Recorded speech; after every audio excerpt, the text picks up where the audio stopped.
नमस्कारम। आज हम ताजमहल का रहस्य और ऐतिहासिक महत्व के बारे में जानेंगे। यमुना नदी के दक्षिणी तट पर शांत भाव से खड़ा ताजमहल केवल सफेद संगमरमर की एक इमारत नहीं है। यह पत्थरों में गढ़ी एक अनश्वर कविता है। प्रेम, विरह, समर्पण, सौंदर्य और स्थापत्य कौशल की मौन गाथा है। सदियों से यह भव्य मकबरा दुनिया भर के लोगों की कल्पना और भावनाओं को अपने मोहक रूप, रहस्य और मिथकीय आभा से बांधे हुए है। हर सुबह जब सूरज की किरणें इसकी गुंबदों पर नरम गुलाबी रंग बिखेरती हैं और हर शाम जब सुनहरी छायाएं इसकी नाजुक नक्काशियों पर उतरती हैं, तो लगता है जैसे इसके निर्माण की कहानी फिर जीवंत हो उठती है। करोड़ों लोग इसकी सुंदरता को निहारते हैं, परंतु बहुत कम लोग इसकी ऐतिहासिक, भावनात्मक और प्रतीकात्मक परतों को समझ पाते हैं। ताजमहल की कहानी मुगल सम्राट शाहजहां से शुरू होती है, एक ऐसे शासक से जो अपने सौंदर्य बोध, स्थापत्य दृष्टि और अपनी प्रिय पत्नी मुमताज महल के प्रति गहरे प्रेम के लिए प्रसिद्ध थे। मुमताज, जिनका वास्तविक नाम अर्जुमंद बानो बेगम था, केवल एक बेगम नहीं थीं। वे शाहजहां की सबसे विश्वस्त साथी, राजनीतिक सलाहकार और उनके 14 बच्चों की जननी थीं। उनका संबंध इतना गहरा था कि इतिहासकारों ने उन्हें सम्राट के जीवन की आत्मा कहा है। 1631 में अपने 14वें बच्चे को जन्म देते समय मुमताज का निधन हो गया। यह समाचार सुनते ही शाहजहां टूट गए। वे कई दिनों तक किसी से बात नहीं करते थे, न ही भोजन ग्रहण करते थे। कहा जाता है कि जब वे अंततः सामने आए तो दुख के कारण उनके बाल सफेद हो चुके थे। इसी गहन शोक से एक ऐसे स्मारक का विचार जन्मा जो उनकी प्रिय मुमताज की याद को सदैव जीवित रख सके। ताजमहल का निर्माण 1632 में आरंभ हुआ।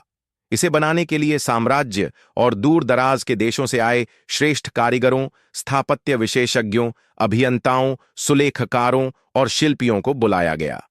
यद्यपि इतिहासकार उस्ताद अहमद लाहौरी को मुख्य वास्तुकार मानते हैं, लेकिन वास्तव में यह एक सामूहिक कला का उत्कृष्ट नमूना था, जिसमें फारसी, तुर्की, मध्य एशियाई और भारतीय शैलियों का अद्भुत सम्मिश्रण था।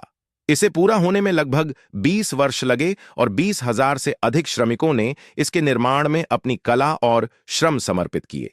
संगमरमर राजस्थान के मकराना से, फिरोजा तिब्बत से, जेड पत्थर चीन से, लैपिस लाजुली अफगानिस्तान से, नीलम श्रीलंका से और क्रिस्टल अरब देशों से लाए गए। यह केवल शाहजहां की संपन्नता का प्रदर्शन नहीं था, यह विभिन्न संस्कृतियों और कलाओं का मिलन था, जिसने मिलकर इसे दुनिया की सबसे सुंदर इमारतों में स्थान दिलाया। ताजमहल की संरचना, अनुपात और समरूपता का अद्भुत उदाहरण है। मुख्य द्वार से प्रवेश करते ही पूरा परिसर मानो एक ही धुरी पर आधारित दिखाई देता है, परंतु इस पूर्ण समरूपता में भी एक रहस्य छिपा है। मुख्य कक्ष में दिखाई देने वाले संगमरमर के मकबरे वास्तविक कब्रें नहीं हैं। शाहजहां और मुमताज की असली कब्रें निचले बंद कक्ष में स्थित हैं, जैसा कि इस्लामी परंपरा में होता है। आश्चर्य की बात यह है कि पूरे परिसर में जहां पूर्ण संतुलन दिखाई देता है, वहीं शाहजहां का मकबरा, जो उनकी मृत्यु के बाद रखा गया, समरूपता को तोड़ता है। इस असमानता ने कई सिद्धांतों को जन्म दिया है। कुछ मानते हैं कि यह मकबरा 2 लोगों के लिए नहीं बनाया गया था।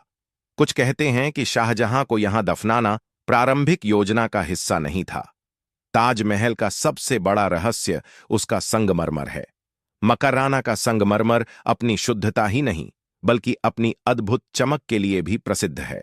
सूरज की किरणें इस पर पड़ते ही ऐसा प्रतीत होता है जैसे संगमरमर भीतर से प्रकाश छोड़ रहा हो।